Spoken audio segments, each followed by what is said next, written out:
এখন বিয়াখন বৰ উলহ মালহেৰে পতা হৈছিল। আনকি সেই বিয়াখনত নাচ গান কৰিবলৈ, অতিথিৰ আসন গ্ৰহণ কৰিবলৈ কিন্নৰ সমাজকো আমন্ত্ৰণ জনোৱা হৈছিল। সকলো ঠিকেই চলি আছিল। বিয়াখন উলহ মালহেৰে চলি থকা সময়তে দৰাজনৰ ওপৰত কিন্নৰ সমাজৰ নজৰ পৰিল আৰু তেওঁলোকে দৰাক দেখি আচৰিত হৈ পৰিল, কাৰণ সেই দৰাজন তেওঁলোকৰ সমাজৰ বুলিয়েই তেওঁলোকে ভাবিছিল। ইতিমধ্যে বিয়াৰ সকলো কাম সুকলমে সম্পন্ন হৈছিল। মাত্ৰ কইনা বিদায়হে বাকী আছিল। দৰা কইনাক খাবলৈ দিয়া নিয়ম নীতি কৰি শেষত কইনাক বিদায় দিয়াৰ সময় আহি পৰিল। কইনাৰ মাক দেউতাক সকলোৰে চকুত চকু পানী। তেওঁলোকৰ জীয়াৰী আজিৰে পৰা চিৰদিনৰ বাবে আনৰ ঘৰলৈ যাব, আনৰ বোৱাৰী হ'ব। সেয়েহে কিন্নৰ সমাজে দৰাৰ কথা জানিও একো ক'ব পৰা নাছিল। তথাপি তেওঁলোকৰ মনলৈ বিভিন্ন চিন্তা আহিছিল। এইখিনিতে এজনী ছোৱালীৰ ভৱিষ্যতৰ কথা আছে। ছোৱালীজনীৰ ঘৰৰ মানুহে দৰাৰ সাজত থকা ল'ৰাজনৰ প্ৰকৃত স্বৰূপটোৰ কথা জনা উচিত। সেয়েহে কিন্নৰ সমাজে যিয়েই নহওক বুলি ছোৱালীজনীৰ ভৱিষ্যতৰ কথা চিন্তা কৰি কইনা ঘৰৰ মানুহক ল'ৰাজনৰ প্ৰকৃত স্বৰূপটোৰ কথা জনোৱাৰ সিদ্ধান্ত ল'লে। তেওঁলোকে এই কথাও চিন্তা কৰিছিল যাতে তেওঁলোকৰ এই কামৰ বাবে বিয়াখনত একো অঘটন নঘটে। কিন্তু কিন্নৰ সমাজে এই কথাখিনি কাক ক'ব? অৱশেষত চিন্তা বিচাৰ কৰি তেওঁলোকে কইনা অৰ্থাৎ ছোৱালীজনীৰ মাক দেউতাকক প্ৰথমতে কথাটো কোৱাৰ সিদ্ধান্ত ল'লে। কথামতে কিন্নৰ সমাজে কইনাৰ মাক দেউতাকক দৰাৰ বিষয়ে সকলো কথা ক'লে। কিন্নৰ সমাজৰ কথা শুনি কইনাৰ মাতৃ থিতাতে অজ্ঞান হৈ পৰিল। লগে লগে কইনা ঘৰত এক হুলস্থুলৰ সৃষ্টি হ'ল। কইনাৰ দেউতাকৰ আৰু সম্বন্ধীয়ৰ সন্মতি মৰ্মে কিন্নৰ সমাজে এটা বন্ধ কোঠাত দৰাজনৰ এটা সৰু পৰীক্ষা কৰিলে। তাৰ পিছত কিন্নৰ সমাজে যি কৰিলে সেয়া দেখি উপস্থিত থকা দৰাপক্ষৰ লগতে কইনাপক্ষৰ মানুহো আচৰিত হৈ পৰিল, অবাক হৈ পৰিল। প্ৰিয় দৰ্শক, সেইদিনা কইনা ঘৰত প্ৰকৃততে কি হৈছিল ঘটনাটো জানিবৰ বাবে ভিডিঅ'টো সম্পূৰ্ণকৈ চাব। নমস্কাৰ নমস্কাৰ নমস্কাৰ প্ৰিয় দৰ্শক, মই নিৰঞ্জন শৰ্মাই পুনৰ এটি অতি হৃদয়স্পৰ্শী কাহিনী লৈ আপোনালোকৰ মাজলৈ আহিছোঁ। আপুনি যদি মোৰ চেনেলটোত নতুনকৈ আহিছে তেন্তে চেনেলটো ছাবস্ক্ৰাইব কৰি কাষত থকা বেল আইকনটো দবাই দিব, যাতে আপোনালোকে এই চেনেলত প্ৰকাশ পোৱা ভিডিঅ'সমূহৰ ন'টিফিকেশ্যন পাই থাকে আৰু চাই থাকে। আহক এতিয়া কাহিনীটোৰ মাজলৈ আগবাঢ়োঁ। এয়া হিমাশ্ৰী নামৰ এজনী ছোৱালীৰ কাহিনী। হিমাশ্ৰীৰ পিতৃ ৰঘুনাথ এজন ধনী মানী ব্যক্তি আছিল আৰু হিমাশ্ৰী আছিল তেওঁলোকৰ একমাত্ৰ ছোৱালী। হিমাশ্ৰী এজনী ৰূপৱতী ছোৱালী হোৱাৰ উপৰিও গুণৱতীও আছিল। তাই মাক দেউতাকৰ সকলো কথাই শুনিছিল। সৰুৰে পৰাই তাই মাক দেউতাকৰ যথেষ্ট সেৱা শুশ্ৰূষা কৰিছিল। হিমাশ্ৰীৰ পিতৃ মাতৃৰ সপোন আছিল তাই যাতে বিয়া হৈ এখন ভাল ঘৰলৈ যাব পাৰে। ৰূপ গুণৰ লগতে হিমাশ্ৰীৰ পঢ়া শুনা, নাচ গান আদি সকলোতে পাকৈত আছিল।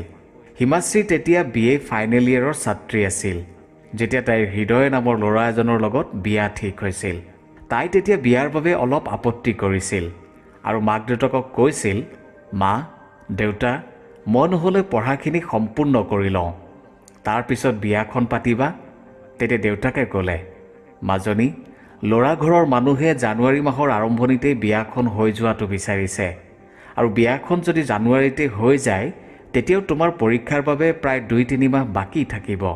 তুমি বিয়াৰ পিছতো ভালকৈ পঢ়া শুনা কৰি পৰীক্ষা দিব পাৰিবা আৰু মোৰ বিশ্বাস আছে যে তুমি ভাল ফল দেখুৱাবা। তেতিয়া হিমাশ্ৰীয়ে দেউতাকক সুধিলে, কিন্তু দেউতা, তেওঁলোকেনো ইমান সোনকালে মানে মোৰ পৰীক্ষাৰ আগতেই কিয় বিয়াখন হোৱাটো বিচাৰিছে? তেতিয়া হিমাশ্ৰীৰ মাকে ক'লে, মাজনী, কথাটো বৰ দুখৰ। কিয়? কি হ'ল মা? আচলতে ল'ৰাৰ মাকৰ গাটো বৰ ভাল নহয়। মানে ক'বলৈ গ'লে তেওঁৰ হেনো এটা ডাঙৰ বেমাৰ হৈ আছে। তেতিয়া হিমাশ্ৰীয়ে ক'লে, অ', কিনো হৈছে তেওঁৰ? তেতিয়া দেউতাকে ক'লে, মাজনী, তেওঁৰ হেনো কেঞ্চাৰ হৈছে, তাকো লাষ্ট ষ্টেজ। সেয়েহে তেওঁ বিয়াখন সোনকালে হৈ যোৱাটো বিচাৰিছে। আৰু মাজনী, ঘৰখন বেয়া নহয়। তেওঁলোকৰ লগত কথা পাতি মোৰ ভালেই লাগিছে। তুমিওতো হৃদয়ক লগ পাইছা, কথাও পাতিছা। তেতিয়া হিমাশ্ৰীয়ে ক'লে, হয় মা, ল'ৰাজনৰ লগত কথা পাতি ভালেই লাগিছে আৰু মাক দেউতাকৰ লগতো। তথাপি মই পৰীক্ষাটো দি যাব পৰাহেঁতেন। আৰু মা দেউতা, তোমালোকে চাগে মোক বেয়া পোৱা নহয়, সেয়েহে মোক যিমান পাৰি সোনকালে বিয়া দিবলৈ ওলাইছা। তেতিয়া মাক দেউতাকে হিমাশ্ৰীক সাৱটি ধৰি ক'লে, নহয় মাজনী, তোমাকতো আমি কলৈকো যাবলৈ দিবলৈ মন নাই, কিন্তু এয়া প্ৰকৃতিৰ নিয়ম। ছোৱালী এদিন নহয় এদিন আনৰ ঘৰলৈ যাবই লাগিব। সেয়েহে তেতিয়া হিমাশ্ৰীয়ে ক'লে, হ'ব দেউতা, মই সকলো বুজি পাওঁ। এনেদৰে দিন পাৰ হ'ল। চাওঁতে চাওঁতে হিমাশ্ৰীৰ বিয়াৰ দিনটো আহি পৰিল। দেউতাকে বিয়াৰ সকলো যা যোগাৰ সম্পূৰ্ণ কৰিলে। আনকি ৰাতি বিয়াত দৰা কইনাক আশীৰ্বাদ দিবলৈ কিন্নৰ সমাজকো নিমন্ত্ৰণ জনোৱা হ'ল। সময়মতে পুৰোহিত আহিল। আয়তীয়ে বিয়াৰ আৰম্ভণি হোৱা বুলি উৰুলি ধ্বনিৰে ধ্বনিত কৰিলে। বেণ্ড পাৰ্টীয়ে বাজনা তুলিলে। আয়তীসকলে বিয়ানাম গোৱাৰ পৰা পানী তোলালৈ সকলো কাম কৰিলে। ৰাইজে দুপৰীয়া ভোজ ভাত খালে। তাৰ মাজতে কোনোবাই ক'লে, গোল্লাটো আৰু অলপ ডাঙৰ হ'ব লাগিছিল, অলপ সৰু হ'ল, বাকী ঠিকেই আছে। আন কোনো এজনে তাৰ উত্তৰত ক'লে, গোল্লাটো সৰু, তাকে লৈও আপত্তি কৰিব লাগেনে? মোৰ দৃষ্টিত বিয়াখন সকলো ফালৰ পৰা ঠিকেই আছে। এতিয়া ৰাতিটো ভালকৈ পাৰ হ'লেই হ'ল। ছোৱালীৰ বিয়াত আমি এয়াহে চাব লাগে যাতে দৰাপক্ষৰ মানুহে ক'তো একো অসুবিধা নাপায়। এয়া আমাৰ ৰাইজৰো দায়িত্ব, কাৰণ ৰঘুনাথৰ এই অঞ্চলটোত এটা নাম আছে। তাৰ মাজতে এজনে ক'লে, কিন্তু হিমাশ্ৰী যে ইমান সোনকালে বিয়া হ'ব আমি একো গমেই নাপালোঁ, মাত্ৰ বিয়াৰ তাৰিখটোহে আমি গম পালোঁ। তেতিয়া আন এজনে ক'লে, ভালেই হৈছে, সকলোকে ঢোলে ডগৰে জনোৱাতকৈ এনেকৈ পাতিব লাগে। আজিকালি যিহে দিনকাল পৰিছে, বিয়া ভঙা দিন। যথাসময়ত ছোৱালীক স্নান আদি কৰোৱাই কইনা হিচাপে সজাই পৰাই তোলা হ'ল। গধূলিলৈ অতিথিৰ আপ্যায়ন চলি থাকিল। আৰু এইবাৰ সময় আহিল দৰা অহাৰ। সকলো বাধা বিঘিনি চাই চিতি যথাসময়ত ৰভাতলিত দৰা আহি উপস্থিত হ'ল। দৰাক আদৰিবলৈ মাক দেউতাকে বিধিমতে সকলো কাম কৰিলে। পুৰোহিতে হোম যজ্ঞ আদি আৰম্ভ কৰিলে। দৰাপক্ষৰ মানুহে নিৰ্দিষ্ট সময়ত খোৱা বোৱা কৰিলে। দৰাৰ লগত খুব বেছি মানুহ অহা নাছিল। মাত্ৰ দৰাৰ দেউতাক, দৰাৰ ভনীয়েক আৰু দৰাৰ দুই এজন বন্ধুৰ লগতে দুই এজন সম্বন্ধীয়, মানে ক'বলৈ গ'লে মাত্ৰ 10জন মানুহ। দৰাৰ দেউতাকে ইতিমধ্যে এই কথা কইনাৰ দেউতাক ৰঘুনাথক জনাইছিল যে তেওঁলোকে খুব বেছি জাকজমকতা নিবিচাৰে, মাত্ৰ বিয়াখন সুকলমে হ'ব লাগে। কিন্নৰ সমাজো যথাসময়ত উপস্থিত হ'ল। হিমাশ্ৰীৰ মাক দেউতাকে কিন্নৰ সমাজক তেওঁলোকৰ নিয়ম নীতিমতে তেওঁলোকৰ সেৱা শুশ্ৰূষা কৰিলে। চাওঁতে চাওঁতে সেই সময় আহিল, কইনা বিদায়ৰ সময়। ৰভাতলি এক প্ৰকাৰ নীৰৱ হৈ পৰিল। কিন্নৰ সমাজে দৰা কইনাক আশীৰ্বাদ দিয়াৰ উদ্দেশ্যেৰে দৰা কইনাৰ ওচৰলৈ গ'ল। সেই সময়তে দৰাৰ মুখখন দেখি কিন্নৰ সমাজৰ এজনে খুব আচৰিত ধৰণে প্ৰতিক্ৰিয়া কৰিলে আৰু তেওঁলোকৰ মাজতে কাণে কাণে কথা বতৰা পাতিবলৈ ধৰিলে। এই দৰাজন হৃদয় বোলাজন নহয় জানো? হয়তো। সৰ্বনাশ, ই আৰু এজনী ছোৱালীৰ জীৱন ধ্বংস কৰিবলৈ বুলি আগবাঢ়িছে। নাই নাই, এনে হ'বলৈ দিব নোৱাৰি দেই। নাই নাই, তেনেকুৱা একো কাম নকৰিবি, কাৰণ ছোৱালীজনীৰ ইতিমধ্যে বিয়াৰ সকলো কাম সম্পূৰ্ণ হৈছে।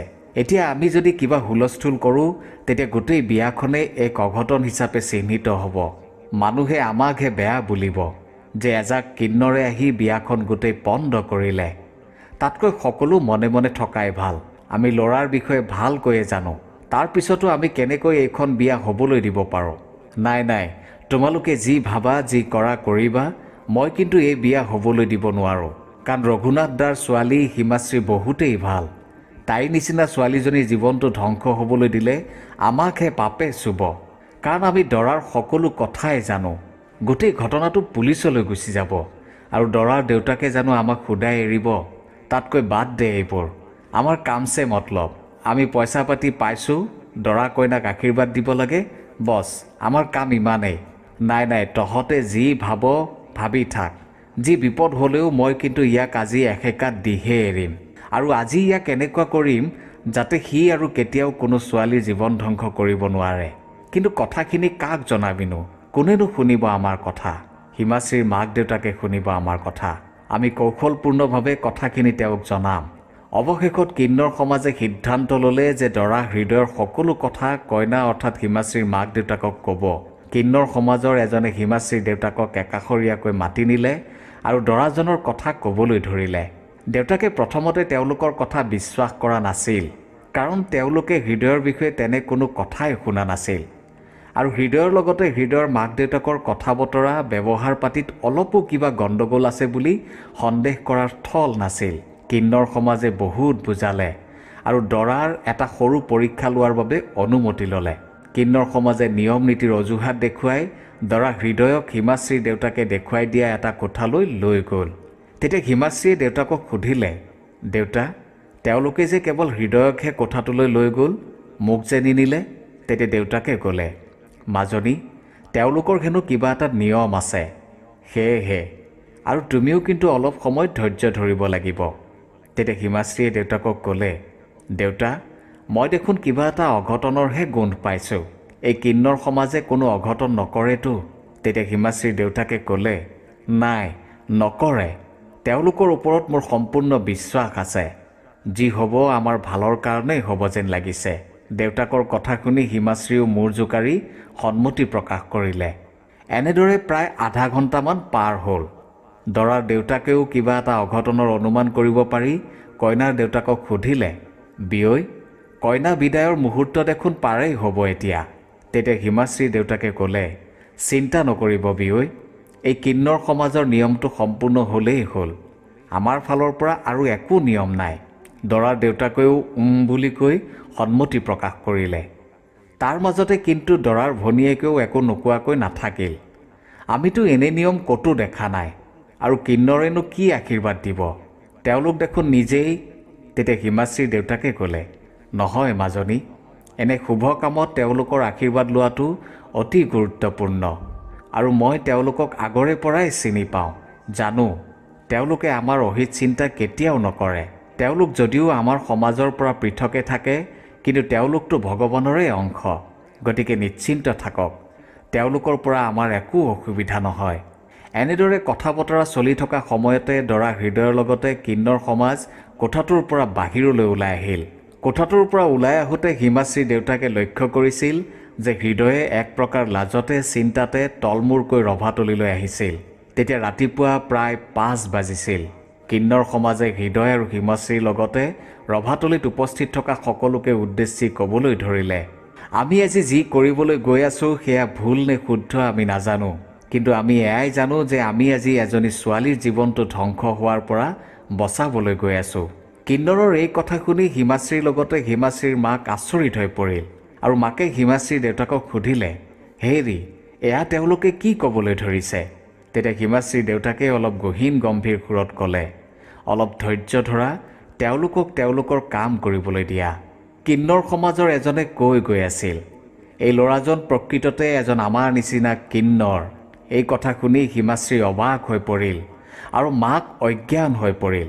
হিমাশ্ৰীৰ পেহীয়েকে হিমাশ্ৰীৰ মাকৰ মুখত পানী ছটিয়াই জ্ঞান ঘূৰাই আনিবলৈ চেষ্টা কৰিলে, আৰু অলপ সময় পিছত তেওঁৰ জ্ঞান ঘূৰি আহিল।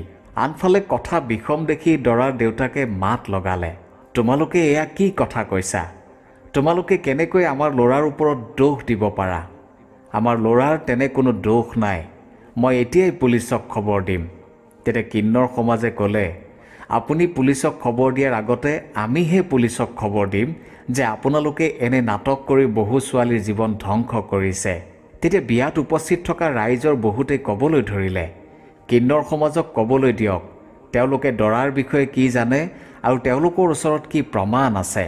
দৰা পক্ষৰ মানুহৰ বাহিৰে আন সকলোৰে সন্মতিলৈ কিন্নৰ সমাজে পুনৰ কোৱা আৰম্ভ কৰিলে, আজি আমি এই হৃদয়ৰ বিষয়ে কৈছোঁ শুনক, আৰু আমি যি ক'ম সকলো প্ৰমাণ সহকাৰে দেখুৱাইহে ক'ম। হৃদয় এজন কিন্নৰ হোৱাটো বাদেই তেওঁ প্ৰকৃততে এজন মানুহৰ শাৰীতেই নপৰে, কাৰণ তেওঁ এতিয়ালৈ যি কাম কৰি আছে আৰু আজিও যি কাম কৰিবলৈ গৈ আছে সেয়া মানুহৰ কামত নপৰেই। তেওঁ ইতিমধ্যে 3জনী ছোৱালী বিয়া পাতিছে, আৰু কোনো এজনীও তেওঁৰ লগত নাথাকে। তেওঁৰ সন্তান জন্ম দিব পৰা ক্ষমতাও নাই। হৃদয়ৰ লগতে হৃদয়ৰ মাক দেউতাক এই ক্ষেত্ৰত বেছি দোষী, কাৰণ তেওঁলোকে এই কথা জানে, কিন্তু তেওঁলোকে এনেকৈ মিছা কথাৰে মানুহক নিজৰ জালত পেলায় আৰু ধন সম্পত্তি টকা পইচাৰ লোভত ধনী মানুহৰ ছোৱালীৰ লগত বিয়া পাতে। পিছত তেওঁলোকে ছোৱালীজনীক মানসিক শাৰীৰিক অত্যাচাৰ কৰে আৰু টকা পইচাৰ লগত যৌতুক হিচাপে ইটো লাগে সিটো লাগে বুলি দাবী কৰে, আৰু শেষত এনে এটা পৰিস্থিতিৰ সৃষ্টি কৰে যাতে ছোৱালীজনী তেওঁলোকৰ ঘৰ এৰিবলৈ বাধ্য হয়। তেতিয়া ৰাইজৰ মাজৰে এজনে সুধিলে, কিন্তু তোমালোকৰ এইবোৰ কথা সঁচা বুলি আমি কেনেকৈ মানি ল'ম? তোমালোকেতো মিছা কথাও ক'ব পাৰা। তেতিয়া কিন্নৰ সমাজৰ এজনে ক'লে, মহাশয়, আমি সকলো প্ৰমাণ আপোনালোকক দিম। আৰু এটা কথা সদায় মনত ৰাখিব, আমি কিন্নৰ হ'ব পাৰোঁ, কিন্তু আমি কেতিয়াও আনৰ বেয়া হোৱাটো নিবিচাৰোঁ। আপোনালোকে আমাক সমাজৰ পৰা বেলেগ নিশ্চয় কৰিব পাৰে, কিন্তু আমি কেতিয়াও আপোনালোকতকৈ পৃথক নহয়। এওঁলোকে সাধাৰণতে ধনী মানুহৰ ছোৱালীহে বিয়া কৰাব বিচাৰে। হৃদয়ে আগতে বিয়া পতা 3জনী ছোৱালীৰ নাম কৈছোঁ শুনক। আমি জনামতে তেওঁ যিজনী ছোৱালী প্ৰথমে বিয়া পাতিছিল তাইৰ নাম আছিল ভাস্বতী, তাৰপিছত বৰ্ণালী, আৰু আজি 2 বছৰ আগতে বিয়া পতা ছোৱালীজনী হ'ল জোনালী। এতিয়া জোনালীও নিজৰ মাকৰ ঘৰত। আৰু আটাইতকৈ ডাঙৰ কথাটো হ'ল যে হৃদয়ে মাকৰ কেঞ্চাৰ বুলি কৈ বিয়াখন অতি সোনকালে পাতিব লাগে বুলি কয়। এওঁলোকে এইবোৰ কাম কৰে মাত্ৰ পইচা পাতিৰ লোভত। তেওঁলোকৰ মাকৰ কোনো বেমাৰ আজাৰ হোৱা নাই। জোনালীৰ বিয়াতো আমি উপস্থিত আছিলোঁ। জোনালীৰ দেউতাকে আমাক সেই বিয়ালৈ নিমন্ত্ৰণ জনাইছিল। তেতিয়ালৈকে আমি হৃদয়ৰ এনেবোৰ কথা গম পোৱা নাছিলোঁ, কিন্তু যেতিয়া এদিন আমি জোনালীৰ ঘৰলৈ গৈছিলোঁ তেতিয়া সকলো কথা গম পালোঁ। জোনালীৰ লগতে জোনালীৰ দেউতাকে আমাক সকলো কথা কৈছিল। তেওঁলোকে আনকি থানাত হৃদয়ৰ বিৰুদ্ধে গোচৰো দিছিল, কিন্তু এওঁলোকে পইচা পাতি দি সকলো মেনেজ কৰে।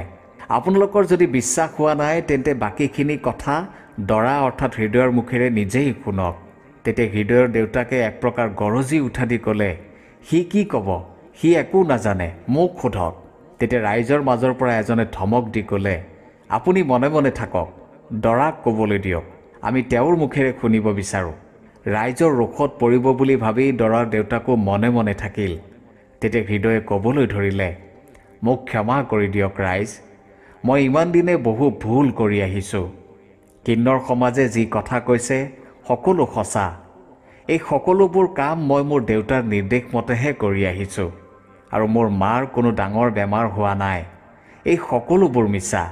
মোৰ দেউতা খুব পইচা লোভীয়া। হিমাশ্ৰী, মোক ক্ষমা কৰি দিবা। মই আকৌ এজনী ছোৱালীৰ জীৱন ধ্বংস কৰিবলৈ গৈ আছিলোঁ।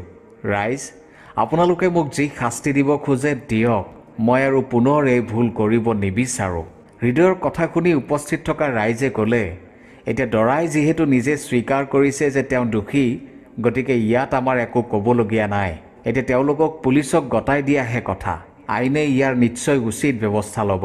এই কথাত সকলোৱে সন্মতি প্ৰকাশ কৰিলে আৰু কথামতে পুলিচলৈ খবৰ পঠিওৱা হ'ল। সেই সময়তে ৰাইজৰ মাজৰ এজনে সুধিলে, কিন্তু কিন্নৰ সমাজে আধা ঘণ্টা ধৰি দৰাৰ লগত এটা বন্ধ কোঠাত কি কৰিছিল? তেতিয়া কিন্নৰ সমাজৰ এজনে ক'লে, আমি আচলতে হৃদয়ৰ মুখৰ পৰা সকলো উলিয়াব বিচাৰিছিলোঁ, আৰু এই কাম আমি এই কাৰণে বন্ধ কোঠাত কৰিছিলোঁ যাতে বিয়াখনত হঠাৎ কোনো অঘটন নঘটে। হৃদয়ে প্ৰথমে এই কথাত অলপো সন্মতি প্ৰকাশ কৰা নাছিল। যেতিয়া আমি আমাৰ হাতত থকা প্ৰমাণ তেওঁক দেখুৱালোঁ তেতিয়া তেওঁ সকলো কথা স্বীকাৰ কৰিবলৈ সন্মত হ'ল।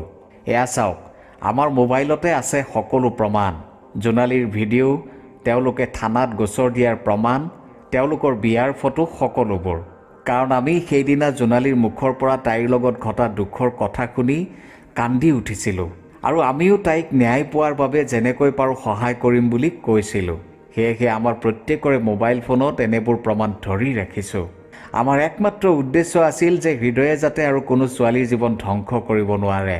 কিন্নৰ সমাজৰ কথা শুনি উপস্থিত ৰাইজ অবাক হৈ পৰিল।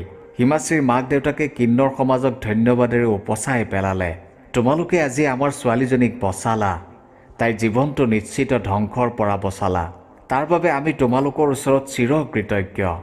তেতিয়া হিমাশ্ৰীয়েও কান্দি কান্দি ক'বলৈ ধৰিলে, মোৰ ভাগ্যতহে এনেই লিখা আছিল, এজন কলংকিত পুৰুষৰ পৰা মোৰ জীৱনটো বাচিল ঠিকেই, কিন্তু ইতিমধ্যে আমাৰ বিয়া হৈ গৈছিল।